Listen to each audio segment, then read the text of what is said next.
เพิ่นก็ต้องได้หาคู่มือแต่นอนกันสิเอาก็หามีก็ต้องได้หาไว้ตุนไว้ที่เก่านะคันบ่หาก็บ่ได้กินเนาะเป็นบ่หาเป็นแฮงที่เบิดตึดีใจอยู่บ่นี่ดีใจอยู่คันแม่มาสิตื่นนี่ไผเอาข้าวมาให้เนาะเด้ว่าซั่นน่ะเนาะตกใจเลยเนาะ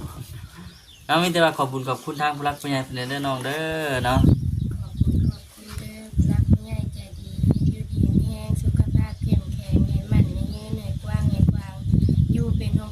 ใช่ลูกกระดานเด้อขอบใจหลายๆที่ซื้อข้าวมาให้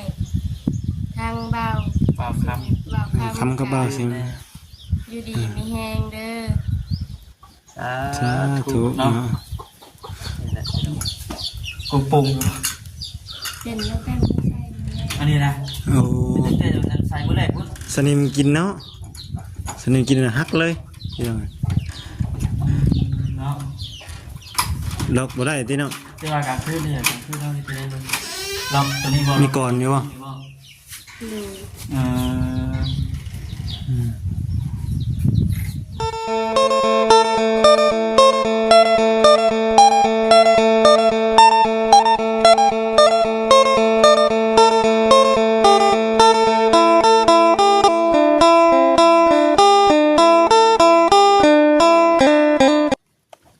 แต่คือบัดเด็ดจะเด็ดจางทีเดียวบัดทีนี้เนาะอยู่แคมป์ป่าแคมป์ดอนพี่น้องเลยพี่เก่าพี่น้องเนาะมื่อนี้ก็ได้เดินทางมาอยู่ที่เฮือนน้องแอน้อยเพิ่นเด้อพี่น้องเด้อเนาะนี่เด้ทางหลังก็ได้น้องเพิ่นอยู่เฮือนพอดีพี่น้องเลยแต่ว่าคือเงียบๆจังใดจังหนึ่งว่าซั่นมื้อนี้สงสัยทำแม่เราบ่ทันอันได้อยู่เฮือนดอกเบิ่งนี่สงสัยมีทางไปแล้วล่ะเนาะพี่น้องเอ้ยเฮาก็เดินการมีแต่ว่าทั้งบ่ค่ำเนาะพี่น้องเนาะก็เดินกราบทักทายสบายดีเด้อพี่น้องเด้อเนาะทักทายสบายดีพ่อแม่พี่น้อง FC กันเบิดสุขุสุขคนพี่น้องเอ้ยพบกันคือเก่ามื้อนี้ก็มีข่าวดีพี่น้องเอ้ยเนาะได้เดินทางมามื้อนี้ก็ได้มีทางพระผู้ใหญ่เพิ่นมอบหมายหน้าที่ให้ทางบ่ค่ำเป็นสะพานบุญให้กับซื้อข้าว25โลพี่น้องเอ้ยเนาะมาฝากมาต้อนทางน้องแอน้อยเพิ่นมากัน2คนพี่น้องเสียงมึงจันเสียงมึงอีห้องเลยเต้นเลยสั่น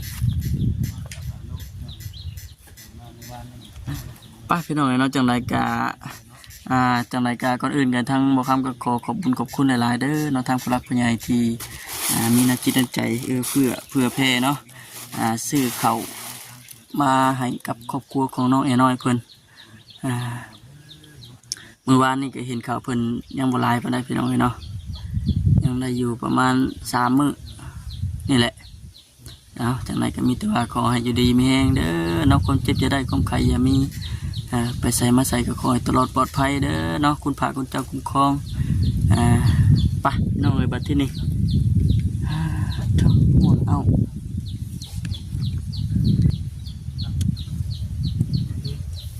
จอดรถไปห่มเลยพี่น้องเอ้ยเนาะเป็นวัดสิขี่เข้าในผมก็ได้อยู่อันนี้สิแบกเอานี่แหละพี่น้องเนาะฝากเข้ามาน้ำก่อนจะไหนก็ฝากเนี่ยได้พี่น้องเด้อฝากเข้ามาเป็นกำลังแรงใจให้แนวไว้สั่น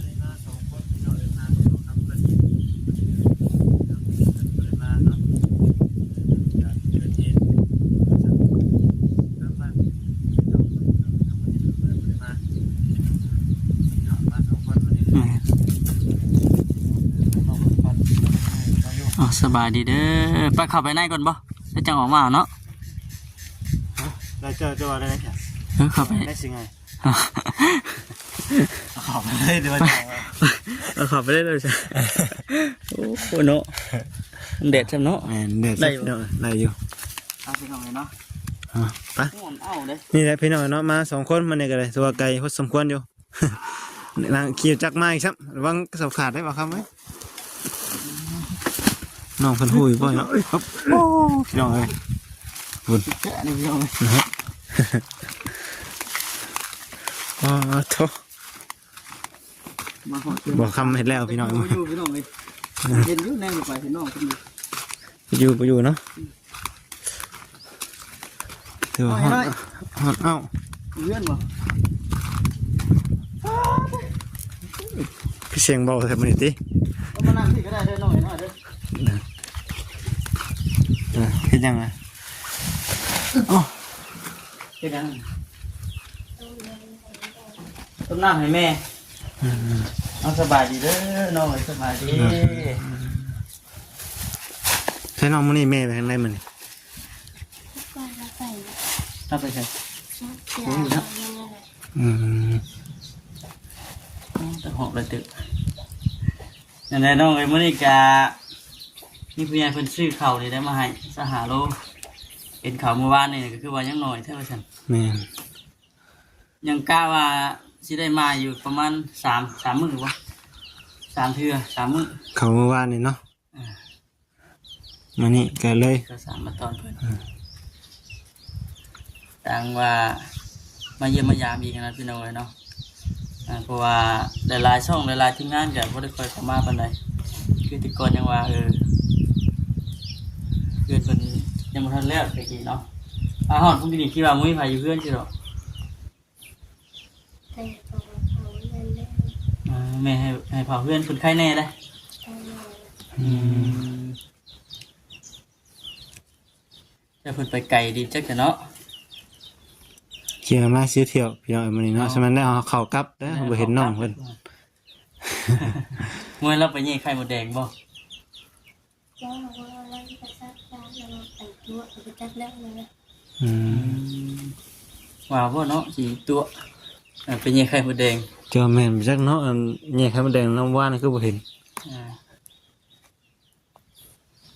เป็นไงเมื่อคืนนี่ไปบุญเลิกบ่ ไปช่วยเรียกคนเรามา อ๋อเรียบร้อยบัดทีนี้นี่แหละพี่น้องเนาะถามไทยกันเล็กน้อยว่าซั่น แม่น กะพอดีว่ามื้อนี้กะคือได้ยินทั้งแม่เจ้าว่าเมื่อวานนี่คือว่าจะขายไก่ว่าซั่นจะชื่อชื่อวีบ่ได้พี่น้องแม่เราบ่อยู่นี่เนาะ ทำมาคำ ไก่ มาซื้อไก่ ตั นั่ วน ไหน นี่ น่ะที่ว่าเพิ่นจะขายน่ะ จักเลย โอ้โหซ้ํก็แล้วรุ่นแล้วนี่พี่น้องเนาะ ได้บัดนี้ 20,000ตัว20,000ว่าซั่น20โตอันนี่บ่ เอ้าอย่างไรซะทางแม่เพิ่นยังบ่อยู่ แม่เพิ่นบ่อยู่เฮาก็บ่กล้าซื้อแล้วนะ อยู่แต่น้องเพิ่นมื้อนี้ทางไหนได้เนาะ ไอ้ก็ไปหากิน อืมบ่เคยอยู่เนาะเพิ่นเนาะไปหากินพี่น้องเอ้ยทางอ้ายเพิ่นน่าจะซื้อหยังก็ล่ะ แม่ เด้เนาะ ซื้อแลนอนอยู่ในเฮือนบ่เอ้าบ่ จะเอา เอาอยู่ติ เอาไปกาวไว้อยู่นอกเดียว ย่านเนาะเดินเต็มทางไงเดินเต็มทางบัดอยู่นอกหมู่ซั่นแหละพี่น้องป๊าดเถอะคือสุดบ้านจับ เราไปนี่ฮู้ว่าน้องมันสิมาซำใดทางแม่น้องบ่ฮู้อืม ตอนเพิ่นสิไปเด้เพิ่นบอกเจ้าแน่ใด ไปสักยาบ่ ไปชักยากันเลยแม่บอกไปเดินเลย เพิ่นย่างไปว่า จะว่าเป็นย่างไป นี่ในบ้านนี่เลยเนาะใกล้ประจำบ้านใช่บ่ แม่ อืม เรื่องไก่มีแต่ว่าโอกาสหน้า อยู่บ้านหน้าพุ่นได้บัดทีนี้ ทางน้องเพิ่นก็บ่ฮู้เนาะพี่น้องเอ้ยว่าสิมาซื้อไก่เพิ่นนำอุดหนุนเพิ่นนำว่า ได้ ซั่น ยินทางอันกับแม่แล้วว่าเมื่อวานนี่ว่าไก่ก็มีอยู่ประมาณอหย่างแหละ6 7ตัว8ตัวอยากขายอยู่เพิ่นว่าซั่นตัว20,000เอาก็บ่ฮู้ว่าพี่น้องว่าไก่เราเว้าจักอันใดหันนะว่าสิมาซื้อน้ำเพิ่นอยู่พี่น้องจัก5ตัวว่าซั่นแล้วก็สิให้เกินอยู่เป็นว่าเพิ่นขายหันนะ จะเลิกขายเดียวใกล้แม่เรียกลูก เอาไก่ที่ตามที่เจ้าเห็นไก่รุ่นเลยไก่มีจักรุ่นมีแต่ตัวนี้บ่ถูกใส่อันนี้ได้ใช่ไหม นิดหน่อยนี่พี่น้องไงเนาะเช้านี้แหละแทนปั่นกินข้าวแล้วว่ามื้อนี้น่ะยังอยู่ข้าวเช้ากินกับยังอยู่ เอาไม่ได้กินภาษา ข้าวเช้ายังบ่ได้กิน ลดหุ่นบ่ กินข้าวก็ได้เจ็บคอ เอ้าที่ว่าลดหุ่นนั่นสิเนาะเจ็บคอเป็นอะไรคือว่าเจ็บคอ เป็นวัดเลยเจ็บคออื่นข้าวก็ได้อื่นลงเจ็บคอ กินน้ำกินน้ำ เจ็บคอ ยังลำบาก ระบา เนาะ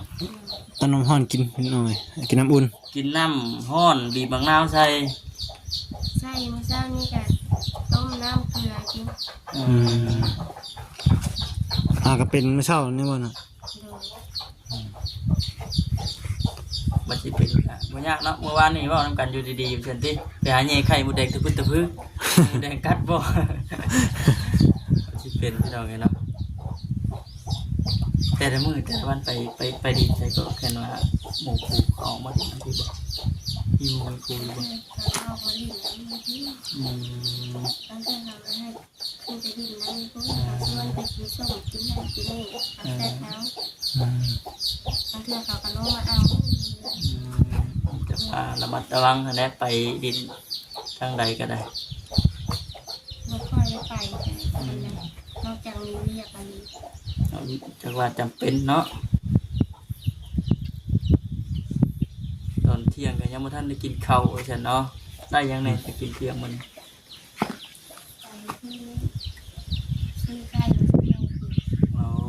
ยังไข่อยู่ในตู้ ซื้อไข่มาไว้กินมื้อคืนนี่บุญแจกบ้านเพิ่นพี่น้องเลยเนาะก็พอดีแหละนี่ทั้งบ่าวก็ซื้อข้าว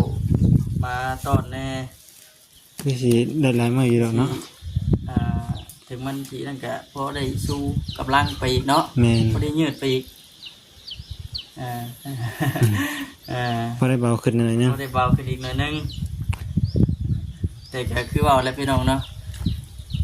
เพิ่นก็ต้องได้หาคู่มือแต่โน้ตกันเชียวก็หามีก็ต้องได้หาไว้ตุนไว้ที่เก่านะ คันบ่หาก็บ่ได้กินเนาะ เป็นบ่หาเป็นแห่งที่เบิดเบิดดีใจอยู่บนดีใจอยู่ คันแม่มานี่สิตื่นนี่ไผเอาเข้ามาให้เนาะ เด้ว่าซั่นน่ะเนาะ ตกใจเลยเนาะ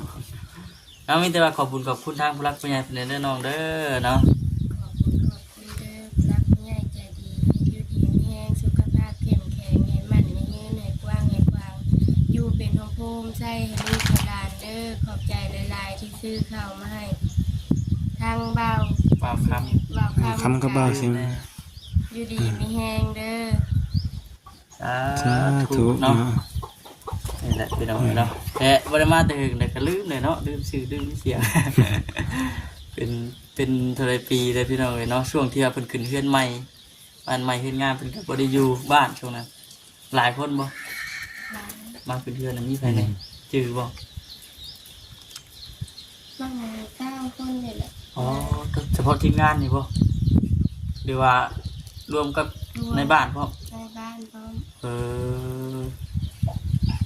ก็ถือว่าหลายคนอยู่เนาะ อืม มีหยังในจะหายเพิ่นกินมื้อนั้น ไก่ หึ ไก่นี่แหละ แกงไก่ต้มไก่โอ้ สิได้อาหารบ้านเฮาเนาะ อืมถือว่าโอเคแล้วกำลังกันเลยเนาะ ชิ้นหมูนี่ อืมถือว่าหลายคนอยู่ที่เราเข้ามาแต่ช่วงนั้นบัดทางบุคำโบได้อยู่บ้านซะปีนะมันอยู่ไทยอยู่ตอนนั้น อืม แต่ว่าเพื่อนเพิ่นแล้วอะไรกันยังบ่ทันได้พูดจังนั้นแต่ว่าจบจากนี้จากที่งานก็บ่ได้ชวนเข้ามาไกลมาทัดนอกจากส่วนบ้านเทือนบ้านส่วนนั้นบ้านเทือนซ่านมันยังบ่แล้วเนาะ นั่งอยู่ เลิกนี่เข้ามาหลายหน่อยบ้านก็เข้าคนนี้ก็เข้าว่าซั่น ที่นั่นนี่ฮะมีหมูแดงเพื่อนเพื่อนคนเนี่ยหมูแดง มีบ่ได้ติ มีหมูแดงขึ้นไปนอนเพื่อนใหม่มื้อแรกเป็นไดน้องแอ๋น้อยบ่ได้ต่างบ่ได้หยังบ่ได้ฟันดีฟันหยังบ่สมองจะมีอยู่ดี เลย เป็นว่าเจาะขึ้นเพื่อนใหม่ชุ่มชิดนอนปั่นจังซั่นจังซี่แท้นะ แล้วคนทำบริพันธ์นเลขก็ บ่ได้ถามปันเอาเลขบ่ซั่นตินอนเจ็บปันหยังได้เนาะ บ่คือแต่ก่อนนะพี่น้องเอ้ยแต่ก่อนเนี่ยโอ้ยเฮือนเราอยู่นี่กระต๊อบเลยกดตกพาลงยามใดป๊าดเถอะหาบ่อยู่บ่ทนก็สิบ่มีแบบนี้เลยนี่ ตรงนี้บ่ แต่ว่าบ่ขออนุญาตนำน้องอัน ทั้งพ่อเจ้าน่ะแจกเลยบ่ แตกแล้ว แจกเลย โดย แจกก่อนเพื่อนแรกบ่ดีว่าเพื่อนยังเพื่อนแรกจ้ะ แล้วเงินแล้วก็แจกพอ อ๋อเพื่อนแรกเลยก็มาแจกพ่อเนาะคือว่าไปพี่น้องเป็นไงดีใจน้ำเพื่อนพี่น้องเลยเนาะมาวันนี้ก็ได้ อืม อ่า เสียใจอย่างเดียวนะเนาะว่าสิมาอุดหนุนไก่บ่ได้ไก่มื้อนี้ ไก่ ทางน้องเพิ่นบ่ฮู้ตัวานี่ไปจัก อัน เอา นี้ ครั จั บ งว่า6-7 ตัวนี่จ้ะเดี๋ยววัตถุนี้มาไก่เจ้าเดี๋ยวไปหากินน้ำ ไปหากินใกล้ง่าย มีแต่ไก่ไม่เครื่องมันนี่เด้อ มันทำตอนแรกมาให้มันนอนใส่เนาะนอนไปตอนก็มาตอกนี่ มีข้อ มีคอกบ่ มักนอนตามกุกไม้ เออ มันไก่ป่าเนาะไก่ป่านอนน้ำกุ้งไม้ก็ตอกไปประชัน อืมดีคนว่ายิงคนว่าไก่ป่าอีกเด้อเนาะ กลางค่ำกลางคืนนี่เป็นอะไรมันบ่ได้มีคนมาหาการหาเลี้ยงบ่ นี่ ไก่นี่ติเป็นได้ยังเพิ่นจังว่ามันอันล็อกบ่ได้น่ะไปเบิ่งหาเนาะอันนี้เพิ่นเทลูกบิดเพิ่นเท ดีออกก็ได้ เอ้า อ้าว กุ้งปุง เป็นแล้วกันไม่ใช่แม่ อันนี้นะ โอ้ เป็นแต่อันใส่มื้อแรกพุ่น สนิมกินเนาะสนิมกินน่ะฮักเลยพี่น้อง เนาะ ล็อกบ่ได้ติเนาะ ที่ว่ากลางคืนนี่กลางคืนเฮาสิได้เบิ่งล็อกตัวนี้บ่ มีก่อนอยู่บ่ ดู เอ่อ อืม จักปีแต่ก็ฮอดได้บ่2 ปีเนาะเฮ็ดจังแต่แบบปีปลายบ่เดือนนี่เด้อพี่น้องนะ อืม ยันอันทราบว่าคำสังเกตบนนี้เป็นไม้ยันไม้อ่อนบนนี้เนาะเป็นบ่นะ อืม เนี่ยมันอย่างไรมันโค้งมันเข่งไปเลย เนี่ยมาครับ นี่ดิอันนี้กันนะ อืม นี่เป็นยังไง ว่ามางัดไปจักบ่ เนาะ บอก โอ้ย เราเคาะแห้งเพราะว่าดูเลย โอ้ โอ้ลูกเคาะ อืม เคาะ เราเอาเวลาเราเอาประตูนี่ต่อ ก็เดี๋ยวว่ามางัดนะอ้ายไปแย่เนาะน้องภาษา อยู่ยากเลยเนาะ เออ ไอ้น้อย น้องแหน่น้อยอยู่คนเดียวว่าซั่น ตามสภาพเด้พี่น้องไอ้น้องเรื่องไม้เรื่อง แม่นพอไม่อ่อนมันก็อยาก อ่อ สิ นมันอยากอย่างไรคุณมันห่าวเวลามันห่าวอย่างนะหลายปี ก็สิประมาณนี้เนาะ เองไปได้หมดเลยแม่ ทำไมมันอ่อน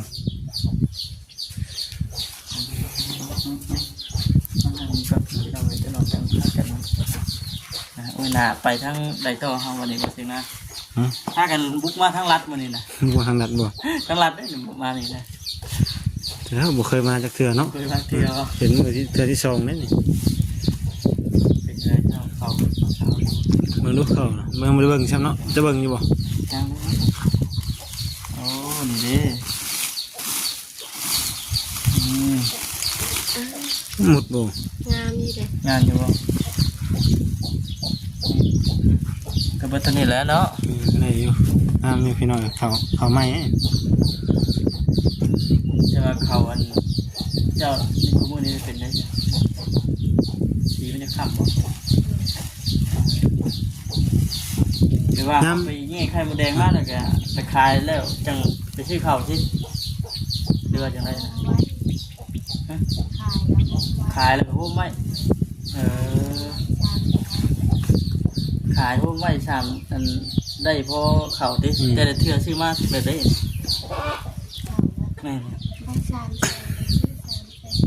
ตามเช่นในลายแต่บ่ตามนี้บ่นี่บ่คำซื้อน่ะ300,000ซะ5,000เลย โลละ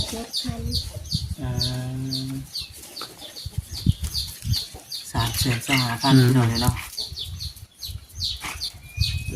เฮือนน้องเพิ่นนี่ยังบ่มียังห้องน้ำเนาะยังขาดห้องน้ำไหลก็สไลด์อยู่บ่น้องน่ะ ใช่ได้เลย แต่ต้องถอกอ้อยน้ำลง ต่อ คันบ่เอาน้ำลงนี่ไหลบ่ขึ้นเนาะห้องน้ำก็ยังบ่มีพี่น้องเฮือนน้องเพิ่น คือว่า นั่นแหละเนาะตัวลำบากอยู่ค่ำกลางคืนมานี่ก็ ยังยากอยู่เรื่องน้ำนี่ก็ยังบ่สะดวกปานใดเวลาเฮาสิใช้เลยก็ อืม ต้องได้ถอกน้ำอ้อยข้างใน แล้วบ่คำไปจักบ่เอาเนาะกุญแจรถ ว่า เอามาเลยนะ สุกแลนเลย มาเล่นบ่ ปู่กับย่าปู่กับย่า อืม น้องของพ่อ โอ้นี่เลย โดย โอ้พี่น้องทั้งนั้นพอเจ้า โดย อืมแต่เจ้าเอิ้นเพิ่นปู่กับย่า โดย อืมเพิ่นออกไปหน้าบ่ เพิ่นไปหาเรื่องว่าเพิ่นเสีย3-4มื้อ อ๋อตะ เพิ่นจะไล่มาได้ย่างว่ามันลบแล้วมีแต่ไปเอามาคั่ว อ๋อเพิ่นไปมอบไปยามเบิ่งเลยว่า มันเสียแล้วที่มันล่มแล้ว โดย อืม จะเลยพี่น้องเลยบ่คำหางัวซุนั้นก็ไปมอบไปยามเบิ่งน่ะเพิ่นว่ายังสิเห็นอยู่ เบาเสื้อก็เสื้อแล้วเนาะ เพิ่นว่า3มื้อได้บ่นะ อืม แต่ว่าบ่คำไปหา10มื้อ สิบ มื้อที่10จังเห็น เรื่องเห็นเลยเห็นเพิ่นว่าเรื่องเห็นแต่ก็เห็นได้ดิแต่มันบ่ตรงเป๊ะแต่ว่า3มื้อนั้น ไปหาแล้วจนได้10มื้อพี่น้องมื้อที่10จังเห็นมาลัดเอาอยู่ทางนั้นหน้าบ่เวียดเพิ่นพี่มาทางมันเขาน้อยดิ อืม ป้าผู้เชื่อก็เชื่อหน่อยนึง บ่ต้องมือสิติ ตรงมือได้พี่น้องเนาะเด็ดเนาะนี่แปลงไหนก็ได้แต่ ยามเดือน5เดือน6ด้วยเนาะเดือน6เดือน7ดำหน้าให้ดำหน้าสิน้องเฮ็ดหยังดำ ไปเพิ่นน่ะชวนไปเฮ็ดนามาเองแล้วไปแช่บ้านตอนนี้ เอาคนในบ้านนี่บ่ อืม ปีนี้ได้จักชอบนะเพิ่น ได้ซ้ำ ได้ซาสอบ อืม กุ้งบ่ ก็กุ้มกับบ่กุ้มได้หาเจ้า ยังได้หาคือเก่าคือปัจจุบันนี่นะแม่นเบิดได้บ่ เปิดแล้ว อืมมันบ่กุ้มเนาะช่วงเข้าอันนั้นน่ะเบิดน่ะมันเบิดช่วงเดือนใดก่อนเนาะ ประมาณนี้ เดือนสองบ่ บ่รู้เดี๋ยวเช้า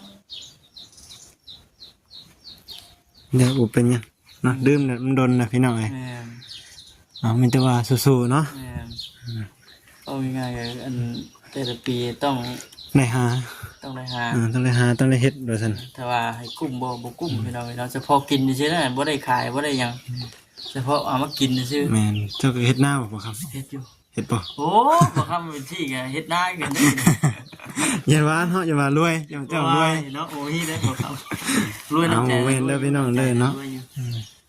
เฮ็ดหน้าคือกันพี่น้องเอ้ย เฮ็ดหน้าคือกันพี่น้องคือทางบ่คำก็ได้ ทำมาสิงหน้าคือกันเนาะเฮ็ดให้เฮ็ดหน้าคือกัน แต่ว่าคือทางน้องแล้วบัดบ่มีให้มีหน้าเป็นของมันเจ้าของแน่เป็นพ่อแม่ก็ได้เนาะก็เลยแบบไปรับจ้างแม่นไปเฮ็ดน้ำเพิ่นพอยามเขาออกหมากออกดอกกันเพิ่นแบ่งให้ โดย ยามเขาออกมาก็ไปเกี่ยวน้ำเพิ่นบ่เนาะ โดยทางเที่ยวทั้งดำแล้วเพิ่นให้เช้าซอบกันคือใจดีแม่กับทั้งร้าน เออ คือแต่ละปีเฮาบ่ได้แม่นเฮ็ดเจ้าเดียวนะวะเดือแบบไหน เฮ็ดน้ำพี่น้องหมดอ่ะ บ่ เฮ็ดชาวบ้านเพิ่นนี่ชาวบ้านเพิ่นหาบ่ โดย อืม เอาจังไหนก็สู้ๆนี่แหละน้องเอ้ย แม่น อดทนไปก่อนอดเอา แม่น ได้เด็กจะน้อยจะเก็บกรรมเอาไว้นี่แหละพี่น้องเอ้ยเนาะก็ถือว่ามาส่งข่าวส่งน้ำเพิ่นจนฮอดเทือนฮอดชานทางปลักไงเพิ่นก็ถือ พอ ว่า เขาปะไว้พุ่นบ่ ดีใจ ได้บ่เอาเข้าไปเองได้อยู่บ่ ได้หลาย ได้อยู่ ได้อยู่บ่เดี๋ยวเราบ่ได้ ได้อยู่แล้วพี่น้องเอ้ยเนาะจังได๋จะเฮาเสียงนะ ก็มีแต่สิเอาหน้าครับ แม่น ก่อนไปทางเรียกทางใหม่ต่อ เดี๋ยวมื้อหน้ามื้อใดผู้ใดเด้อเดี๋ยวทางบ้านสิเข้ามาเยี่ยมมายามใหม่ มีแต่ว่าสบายดี บายดี นี่ป้าไปนอกเลยเนาะไก่ เนาะ ไก่ซับเลย เอาเข้าไว้ในผู้ใดนี่ ได้เปิดด้วยบ่เข้าแป๊บเดียวเปิดประตูไปนึง มาเดี๋ยวเปิดประตูก็ได้น้องเลยที่หน่อยไก่โอ้ยเอาไปเท่าไหร่เนาะ แม่มาสิตื่นเนาะเข้าเอ้าน้องเงินแน่น้อยไปหาบ่บ่ไอ้เด้อ ไข่มดแดงก็เอาที่ใช้ เนาะป้านั่นแหละ เนาะ เดี๋ยวแม่เพิ่นแม่เพิ่นเฮ็ดเอง นี่มันตู้หยกตู้เย็นอีกได้พี่น้องเลยเนาะไปพี่น้องเอากลับมาที่ไหนวะ แล้วน้องเด้อ เดี๋ยวอะไร ครับก่อนเด้อบัดนี้เด้ออยู่ดีมีแฮงเนาะ เพื่อนแล้วบัดแม่จะมากอะเเมื่อหน้า เมื่อไหร่เพื่อนละสิมาซื้อมาเด้อให้แค่ว่าตัวนี้ก็ให้มันใหญ่ก่อนให้มันใหญ่ก่อนก็หนีก่อน ใจซ้ำไร เราบ่อยากขายชวนขาแล้วยังบ่ขาไก่ เราเปลี่ยนใจกันเป็นยัง แค่เราเปลี่ยนใจก็บ่เป็นหยัง แต่บ่จำเป็นนะเพิ่นบ่อยากขายได้ เพราะว่าได้ยินเมื่อวานนี่หั่นนะ เลี้ยงไว้หลาย เลี้ยงไว้ให้หลาย ๆเดี๋ยวคำว่าสิมาซื้อหรอก ๆ ยากหรอกว่าคำวันน่ะ อยากเนาะ คำว่ากับกันมัน แม่นๆไปพี่น้องเนาะจังไดกะสิอันจบคลิปก่อนเด้อพี่น้องเด้อเนาะขอบคุณทางผู้หลักผู้ใหญ่เพิ่นเด้อเนาะที่มาก็บอกครับ ให้ทำคำเป็นสะพานบุญให้คือจุดประสงค์มื้อนี้ก็มาอันมาซื้อข้าวให้น้องเพิ่นแน่แล้วก็อันว่าสิมาอุดหนุนไก่เพิ่นพร้อมมานะพี่น้องแต่ว่าทางแม่เราบ่อยู่ว่าซั่นก็เลยบ่ได้ซื้อมื้อหน้ามื้อไหนก็ได้พี่น้องเดี๋ยวทำมาคักสิมาซื้อเด้อพี่น้องเด้อเนาะโอเคพี่น้องไว้สบายดีพี่น้องบ๊ายบาย